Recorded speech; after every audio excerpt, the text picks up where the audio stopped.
Esa duda no es solo política, es jurídica, histórica y profundamente moral. Porque cuando Trump miró a las cámaras en la Casa Blanca y dijo, con aparente ligereza, visitaré Venezuela, no estaba hablando de un país cualquiera. Hablaba de la nación cuyo presidente fue arrancado de su territorio el 3 de enero por la unidad de élite estadounidense Delta Force y llevado a juicio en Nueva York.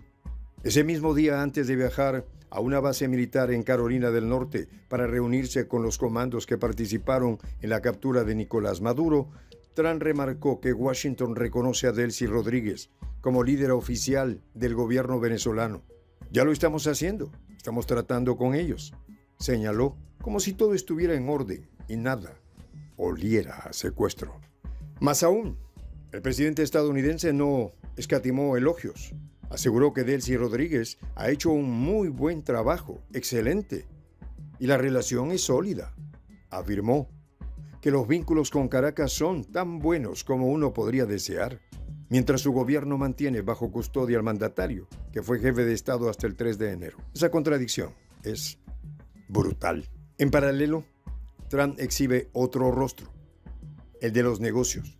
Explicó que se ha acordado reabrir el mercado de producción de crudo venezolano a petroleras extranjeras, bajo el estricto control de Washington, y presumió: el petróleo está saliendo y otras naciones están pagando mucho dinero por él, y nosotros nos encargamos de ello. Lo estamos refinando y somos los únicos con la capacidad de refinar. Como si fuera poco, el mismo día del anuncio de la visita, se informó que más de 6 toneladas de medicamentos llegaron a Venezuela desde Estados Unidos. Laura Dogo, encargada de negocios en Caracas, afirmó que esos insumos servirán para apoyar la recuperación del pueblo venezolano. Para muchos venezolanos el cuadro es claro. Por un lado, comandos que irrumpen el 3 de enero y se llevan a su presidente. Por el otro, petróleo bajo control de Washington y cajas de medicinas como gesto humanitario. ¿Cooperación desinteresada? ¿O intento de maquillar con dólares y pastillas una operación que el propio derecho internacional puede calificar como secuestro? Aquí entra en escena una pregunta incómoda, pero central. ¿Puede un Estado capturar al líder de otro país en ejercicio? Los expertos en derecho internacional responden con firmeza: no. El artículo 2, párrafo 4 de la Carta de las Naciones Unidas prohíbe el uso de la fuerza contra la integridad territorial o la independencia política de cualquier Estado.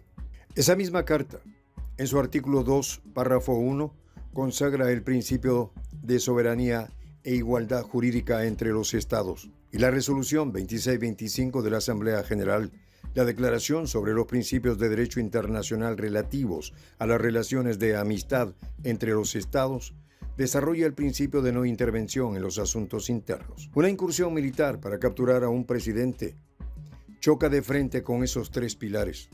Philip Sands, profesor de Derecho Internacional en University College London, ha explicado en obras como Language World e East-West Street que el sistema internacional se sostiene precisamente en esa soberanía y en la igualdad jurídica.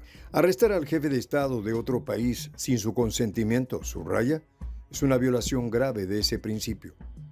Un paso hacia un mundo sin reglas, dominado por el más fuerte.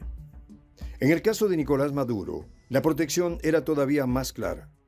Mientras ejercía como jefe de Estado, gozaba de lo que los juristas llaman inmunidad, ration personae, una inmunidad personal absoluta frente a la jurisdicción penal extranjera.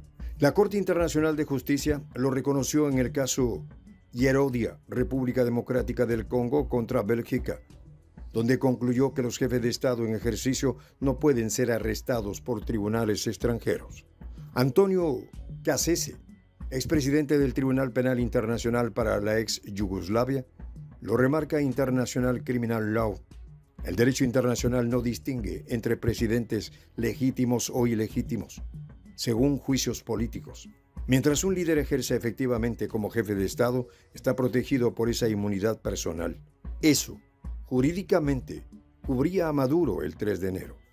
Las excepciones son mínimas y están fuertemente reguladas. Una es el consentimiento del propio Estado del jefe de Estado, algo impensable en este caso.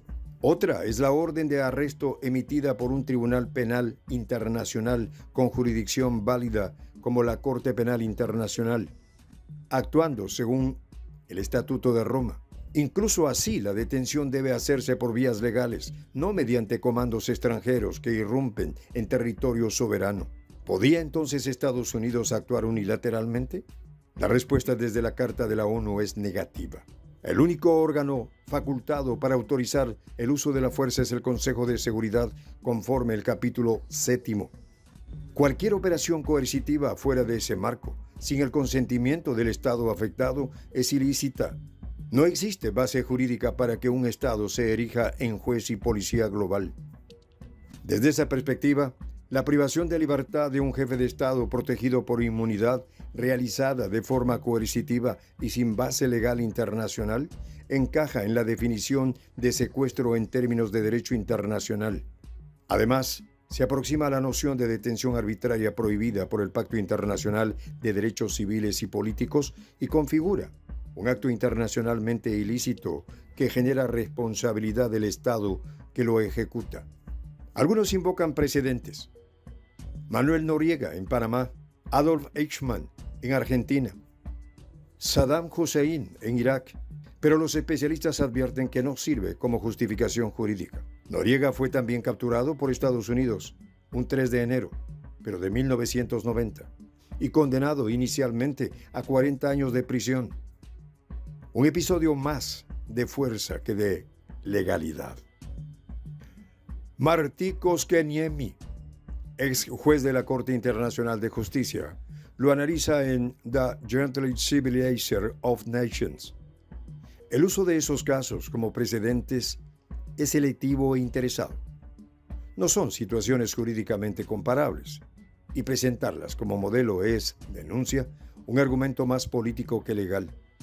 Una forma elegante de encubrir el regreso al derecho del más fuerte.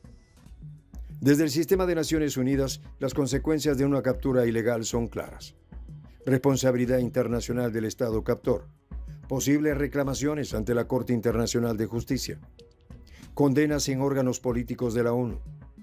Ruptura de relaciones diplomáticas y riesgo real de escalada regional o incluso global. No es un juego de salón, es dinamitar las reglas que evitan guerras abiertas. Entonces, cuando Trump anuncia que quiere pisar tierra venezolana, se abre una paradoja peligrosa. El mandatario del país que ordenó la captura de un presidente protegido por inmunidad pretende entrar, sonriente, en el territorio cuya soberanía fue vulnerada. Y muchos se preguntan, si Maduro puede ser exhibido ante un tribunal en Nueva York, ¿por qué Trump no podría, al menos, ser llamado a responder ante la justicia venezolana? Desde el derecho internacional la realidad es más fría. Un jefe de Estado en ejercicio también goza de inmunidad personal frente a la jurisdicción penal extranjera.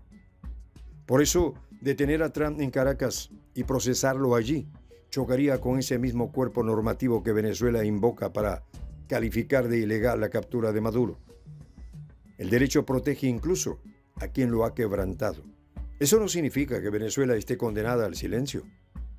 El sistema prevé otros caminos. Presentar reclamaciones interestatales, acudir a la Corte Internacional de Justicia si hay base de jurisdicción, impulsar resoluciones en la Asamblea General o en el Consejo de Derechos Humanos, exigir en foros multilaterales que se reconozca la operación del 3 de enero como lo que muchos juristas ya describen, un secuestro a la luz de la Carta de la ONU. Ahí está el núcleo de la contradicción que indigna a tantos. Para capturar a Maduro se invisibilizan la soberanía, la inmunidad y la prohibición del uso de la fuerza. Pero cuando se plantea la posibilidad de que Trump responda ante jueces venezolanos, de inmediato se invoca a la sacrosanta inmunidad del jefe de Estado. Una doctrina, dos varas. Todo depende de quién la aplica. Así, cuando Trump diga otra vez visitaré Venezuela, cada palabra viajará acompañada por la sombra del 3 de enero, por los artículos 2.1 y 2.4 de la Carta de la ONU, por el caso Yerodia, por las advertencias de Sanz, Cassese